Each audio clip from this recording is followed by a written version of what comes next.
Hello అందరికీ. ముందుగా pan మీద ఉప్పు, కారం, మసాలా పొడితో కలుపుకున్న పన్నీర్ ముక్కల్ని వేపుకోవాలి. తర్వాత ఉల్లిగడ్డలు, టమాటా తీసుకొని వేపుకొని మిక్సీ జార్లో వేసుకొని మిక్సీ పట్టాలి.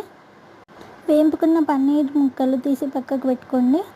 తర్వాత పాన్లో వేసుకొని ఒక ఎండుమిర్చి, 2 లవంగాలు, 4 మిరియాలు, ఒక చెక్క, చిన్న చెక్క, దాల్చిన చెక్క వేసుకొని జీలకర్ర, కరివేపాకు, ఇంకా ఇందాక మనం రెడీ చేసుకున్న ఉల్లిగడ్డ టమాటా పేస్ట్ వేసుకొని పసుపు, ఉప్పు, కారం వేసుకొని 5-10 నిమిషాలు ఉడకబెట్టుకోవాలి. దగ్గరికి అయ్యాక ఎసరు పోసుకోవాలి.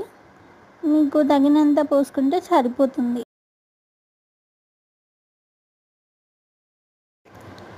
ఎసరు దగ్గర అయ్యాక పన్నీర్ ముక్కలు వేసుకొని 5-10 మినిట్స్ ఉంచుకొని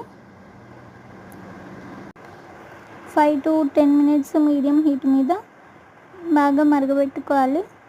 ఫైనల్ టచ్ మసాలా, కొంచెం గరం మసాలా, ఇంకా కొత్తిమీర వేసుకొని, కొత్తిమీర మీ ఇష్టం, ఆప్షనల్. గరం మసాలా వేసుకొని మసాలా పన్నీర్ కర్రీ రెడీ.